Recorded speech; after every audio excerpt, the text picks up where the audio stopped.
अस्सलाम वालेकुम स्टूडेंट्स, मैं हूं आपकी बायो की teacher Arfa Hamid.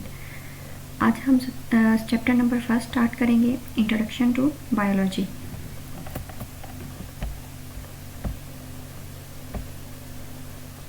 What is biology? Biology is the scientific study of life. Biology word is derived from two Greek words, that is bios, which is life, and logos. Its meaning is thought or reasoning. Bio जो है, biology जो है वो दो word से drive हुआ है, BIOS और लोगोस। बायोस का मतलब लाइफ है और लोगोस का मतलब study. Branches of biology, there are 3 major branches of biology: zoology, botany and microbiology. zoology में जो है वो एनिमल्स की स्टडी को डील करते हैं। जू का मतलब एनिमल्स, लॉजी स्टडी, ये बन गया study of animals. Botany, it is the study of plants. Microbiology क्या है? माइक्रो मतलब बहुत स्मॉल ऑर्गेनिजम्स, तो ये इसमें हम माइक्रो ऑर्गेनिजम्स की स्टडी करते हैं, जैसे bacteria, virus, protozoa, etc. Next हम जो है इसकी फर्दर सब डिविजन्स की गई हैं। ये ब्रांचेस जो हैं इनको मज़ीद आगे जो है डिवाइड किया गया है। सबसे पहले रहता है मॉर्फोलॉजी। मॉर्फोलॉजी क्या है? मॉर्फोलॉजी का मीनिंग जो है वो स्ट्रक्चर है। तो जैसे ये नाम से ज़ाहिर हो रहा है कि स्ट्रक्चर है, तो इसका मतलब है कि इसका इससे रिलेटेड ही होगा। मतलब this branch deals with the study of form and structure of living organisms. इसमें हम लिविंग ऑर्गेनिजम्स की स्ट्रक्चर्स और उसकी फॉर्म के मुतालिक स्टडी करते हैं। Second, anatomy. एनाटॉमी जो है वो इंटरनल मॉर्फोलॉजी को कहते हैं। Study of internal structure of an organism is called anatomy. Histology जो है यह स्टडी है टिश्यूज़ की। Microscopic study of tissues is called histology. Histology में हम माइक्रोस्कोपिक स्टडी करते हैं टिश्यूज़ की, मतलब हम टिश्यूज़ की अंडर माइक्रोस्कोप स्टडी करते हैं। सेल बायोलॉजी आ जाता है, जैसे कि नाम से ये जाहिर है, इस सेल बायोलॉजी। इसमें हम सेल के फंक्शंस, उसके स्ट्रक्चर्स, उसके अंदर जो ऑर्गेनेलिस मौजूद होती हैं उसकी स्टडी करते हैं। इसके अलावा सेल डिवीजन की जो है स्टडी भी की जाती है इसमें। सेकंड, फिजियोलॉजी आ जाता है। फिजियोलॉजी जो है वो डील करती है with the study of different parts of living organisms. इसमें हम ऑर्गेनिजम्स के मुख्तलिफ पार्ट्स के फंक्शंस की स्टडी करते हैं, लाइक हार्ट, किडनीज। इस तरह हम उनकी स्ट्रक्चर्स की, फंक्शंस की, जो किडनीज हैं वो कैसे फंक्शंस परफॉर्म करती हैं, उसके फंक्शंस की स्टडी को हम फिजियोलॉजी कहेंगे। Next, genetics. जेनेटिक्स जो है इसमें आ जाती है कि हम जीन्स की स्टडी करते हैं, इनका क्या रोल है इनहेरिटेंस में, विरासत में, ये जीन्स क्या रोल प्ले करती हैं, इसकी स्टडी को हम जेनेटिक्स कहते हैं।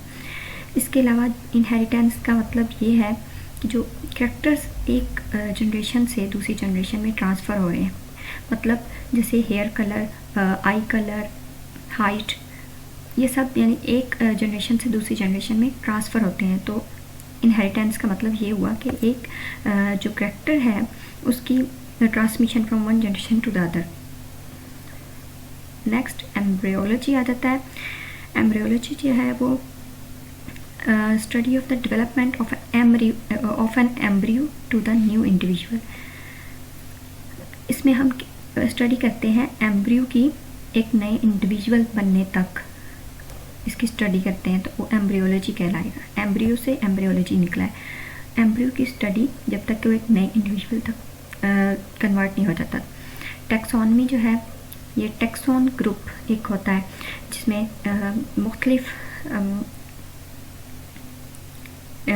ऑर्गेनिजम्स की क्लासिफिकेशन की जाती है, मुख्तलिफ उनको नेम्स दिए जाते हैं इनटू ग्रुप्स और सब ग्रुप्स में।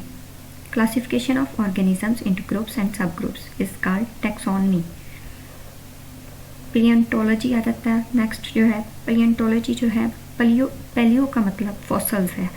इसमें हम फॉसल्स की स्टडी करते हैं जो कि which are the remains of extinct organisms, इन जो ऑर्गेनिजम्स नापैद हो जाते हैं, जो ऑर्गेनिजम्स दुनिया से ख़त्म हो जाते हैं, जो जानवर या जो भी हैवानात नापैद हो जाते हैं, उनकी एक हम पेलियोंटोलॉजी कहते हैं।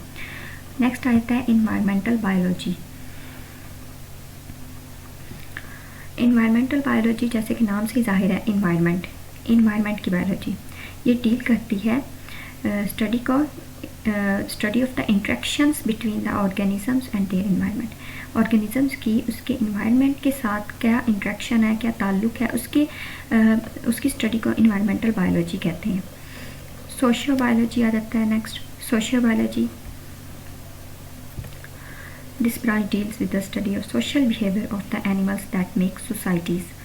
सोशल से निकला है, यानी एक एनिमल्स हैं, वो उनका अपनी सोसाइटी के साथ उनका सोशल बिहेवियर क्या है, कि वो सोसाइटीज़ बना रहे हैं, उन सोसाइटीज़ के साथ सोशल बिहेवियर क्या है, उसको हम सोशियो बायोलॉजी कहेंगे। पैरासाइटोलॉजी, इसमें हम जो है पैरासाइट्स को स्टडी करते हैं, पैरासाइट्स को यानी कीड़े मकोड़ों को स्टडी करते हैं। नेक्स्ट आ जाता है बायोटेक्नोलॉजी। बायोटेक्नोलॉजी जैसे नाम से जाहिर है, बायो मतलब life, it deals with the practical application of living organisms to make substances for the welfare of mankind. इसमें हम वेलफेयर, इंसानों की वेलफेयर के लिए जो है एप्लीकेशन, प्रैक्टिकल एप्लीकेशन जो है वो प्रैक्टिकल एप्लीकेशन से डील किया जाता है।